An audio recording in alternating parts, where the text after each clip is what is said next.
CPE is back, and we got three videos this time. The Backlash review from last Sunday, Raw and SmackDown. Oh boy, three shows. It's not like we haven't done this before. No, I know, but I know it's just Unless it's because of the time. Yeah, I guess it's just that it's three shows in a row. You know, it's Backlash, Raw, and SmackDown all in 3 days. Well, hey, we can just talk about the stuff that mattered to us and go from there. Yeah. So, all right. So, Backlash we watched last Sunday. What happened? Introduce Xavier into the show. Dante Deadpool. That's what I prefer to be called now. Oh yeah. This is Dante Deadpool, or legally Xavier Lucero, whichever you prefer to call me. Wait, you cut out the. Oh wait, never mind. Oh yeah, but you're a former. But I'm still not going to say it. You can say it if you want. Unless such and such character comes back to Australia. Okay, fine. If they return, then maybe I'll go back to that name. But for now, it's Dante Deadpool. Okay, fine. DB. Fine. We'll just right. the Dante Deadpool. That's what we're calling him. All right, let's go. So Backlash. What was the pre? Oh yeah, I think the pre-show was Well, I mean, nobody really cares about the pre-show. You take notes for this? Okay, I didn't take any notes, but I should have. No, but I kind of remember how the card went. Shockingly, I remember. I don't know how I do. Yeah, the pre-show was Apollo Crews and Baron Corbin, and I didn't watch it. Are you there? Yes, I'm there. The match was. Well, wait, I'm curious if I saw. No, I don't think I saw the match. I don't think I saw it either. Yeah, I didn't see it, but apparently Baron Corbin won, so whatever. It is what it is. Oh yeah, the first match was the 6-pack challenge for the women's title. Yes, that was like a wait for something on that shit we gotta get. Oh wait, that match was good. It was definitely an interesting women's match, nonetheless. I actually didn't see the match. I was like out doing something on Sunday, and disappointed, Matt. What happened? I'm a bit disappointed. You think the match was, I guess, in a sense, all right. It was. I mean, like obviously we all expected Nikki Bella to win, but then they kind of swerved us and put the title on Becky Lynch. I mean, I'm not it wasn't great. It wasn't great, but it's better than Nikki Bella. I'll tell you that.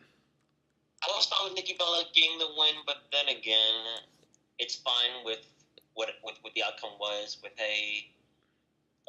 Becky Lynch gets the win since when was the last time she got a women's championship?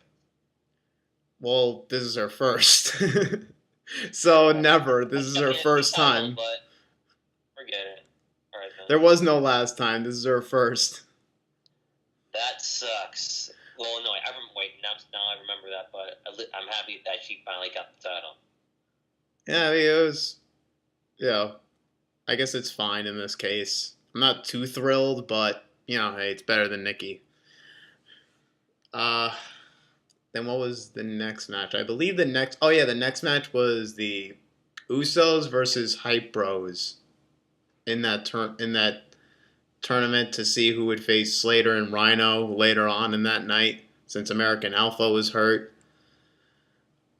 And then the Usos won, and I mean, I'm not really digging their heel thing. I mean, they are, they could be good as heels, but I don't know. It's just not appealing to me. I'll take it for what it is. Yeah, I mean, I'll definitely take them. I'll definitely take them as heels over baby faces, but it's just not that interesting to me right now with what they're doing to Usos. I guess it's what needed to happen too. Usos going over, so not complaining too much. Yep, but at least the Usos didn't win the tag team titles against Rhino and Heath Slater. Yeah, we'll get to that though. Then there was the Intercontinental title match, I believe. Yeah, it was Intercontinental title between Miz and Ziggler. I I didn't honestly didn't care. I it was what it was. Like I said, I didn't care whether Miz was winning or Ziggler was winning. Miz won, so obviously it didn't really matter to me. I don't know. What are your thoughts? What are your thoughts? On what? The Miz and Ziggler match. The Miz and Ziggler match, from what I can remember, I'd say it was alright, or at least it was just good. Although, hey, for the most part, I was fine with what we had done. Since hey, Miz is over right now with this promo, so why even have him lose the title? Hmm. I mean, I didn't care for it either way, so it was what it was. What was the next? What was the next match? Oh yeah, okay. So it was then it was supposed to be Randy Orton versus Bray Wyatt, but then news got out that Orton was not cleared to compete, which I don't even understand why have the match if Orton wasn't gonna be cleared to compete. It didn't make sense. But so they did this whole thing in the pre show where Bray took him out backstage, and then he got out to the ring. They did like a whole thing where he wanted the referee to count out, and he wanted to count the referee to count him out. He did, and then Bray was about to leave until they were like, "Well, Bray's going to be in one match." And it's like, okay, it's no holds barred match, so it should be kind of interesting. Although, still, it being Kane, it's not really that appealing. No, they've totally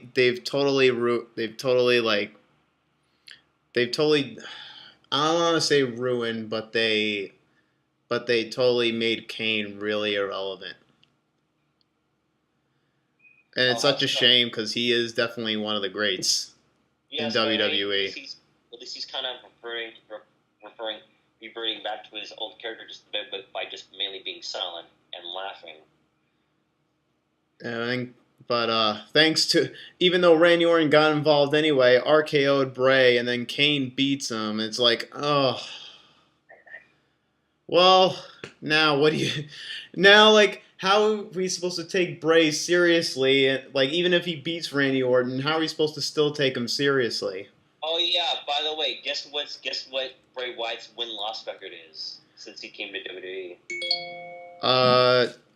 Yeah. What is it? It's 2-20. No, it is not. He has won more pay-per-views than that. I know people are saying, "Oh, he has a 220 record." No, it's more than that. I recalled a lot of pay-per-views that he's been in, and he has won more than 2 matches. Wait, on this being wrestling alone. Yeah, he's beaten Kane at SummerSlam. At SummerSlam 2013, his first pay-per-view, he beat Kane in that Ring of Fire match, and then he beat Daniel Bryan 2 pay-per-views in a row at TLC 2013 and Royal Rumble 2014. Wait, TLC 2013? Well, like that. Well, it was a handicap match with Daniel Bryan, but still, he beat him. He still won. The Elimination Chamber 2014, him and the Wyatt family beat the Shield, and then he beat John Cena at Extreme Rules 2014, and then he beat Ambrose. He beat wait, who did he beat before? Oh yeah, he beat Jericho at SummerSlam 2014. Beat Ambrose at TLC 20 at 24 Survivor Series 2014 and TLC 2014. Okay then. So I'm like counting. That's like 7 right there. And there's more than that too, but I'm not gonna go into it that much. But my point is, it's more than 20. It's more than 2 wins at a pay-per-view. Okay then. It's over exaggerating, but he has lost more pay-per-views than he's won. Yes, unfortunately. but still, how are you gonna take him seriously if he's just gonna be like I'm the eater of worlds, I am a god, and then he just gets beaten over and over and over. Like, how are we supposed to take him seriously? And now we have to take Bo Dallas seriously. I know, it's like, and not only that, like, how are we supposed to believe that Bray Wyatt could beat Randy Orton now? How are we supposed to believe that? What does Loki? Hold on. What does Loki have to do with WWE? Oh yeah, that's so totally true. So I guess Bray is kind of like Loki because he thinks he's all that, but then when he faces someone one-on-one, he gets beat up basically. That's a good point. That is a good point. I'll give it that. Except Loki is actually over and not Bray Wyatt. Well, Bray Wyatt's a little over, but you know that's just people denying that he's just like all talk and nothing he does backs up. And bite, no all bark and no bite. So, anyways, the next match was the finals of the tag title tournament. Heath Slater and Rhino versus the Usos, and overall, I thought it was great because not only on the match was pretty good, but also what was better was Heath Slater and Rhino winning, and in the fashion that they did, and obviously Heath Slater and Rhino needed to win this. They kind of dragged out the him being a free agent long enough, so I feel like there had to be some culmination to it at some point. So I'm glad it was this moment. Heath Slater and Rhino getting the tag title, so that was all good. I enjoyed that, without a doubt. Oh, definitely. It was definitely a small markout moment right there. Hey, Heath Slater finally gets a contract and is also champion. So let's see how long this lasts for. Yeah, it probably won't last long though, but I'm still glad that they actually that they finally pulled the trigger with this story, and that they actually did a good whole story with it and actually got Heath Slater over. Mm-hmm. So that was great. And then finally the main event.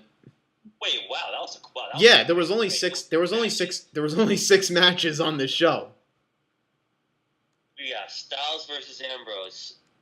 Styles, wow, I barely remember anything from the match except for the finish, which was understandable. He's a heel. Styles snaps over the referee. Ambrose kicks on the and then goes for Styles Clash. Yep. I mean, am I too thrilled of what way he won? Yeah, but not really. But you know what? You had to establish that he's a heel. Like, AJ Styles now barely cheats. So you got to give him something to kind of like, remind everyone that he's a heel. But still, it was a pretty good match. Nothing to complain about. Styles had to. My main thing was Styles had to win here. I think it was the timing was right. Ambrose has been bad has been like really bad as WWE champion. Hasn't drawn at all since he's been champion. So they had to get the belt off him. So I'm glad they did it. And they finally gave it to Styles, and it was just really like, it's just really so bizarre how I've watched him a lot of times like be TNA World Champion and do all these things all these years, and now here he is, WWE Champion. I know. It's a sight I thought I'd never see. But it's a sight I thought I'd never see.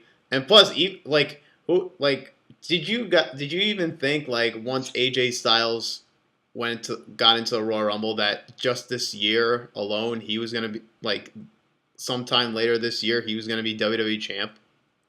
Hey, anything's possible. But yes, I was kind of like, maybe not just yet, but they definitely give him the title at some point. Yeah. But who knew it would happen in the same year, which is cool. Yeah. So, anyways, Backlash wasn't a great show. It was decent. I'll give it that. I'll say it was a good show. Yeah, it was good. It wasn't enjoyable. It wasn't compelling. It wasn't like a great pay-per-view, but it was good enough. A few solid matches, but that was pretty much it. Yeah, it was good enough, and it kind of did what it needed to do with the main event and the tag titles.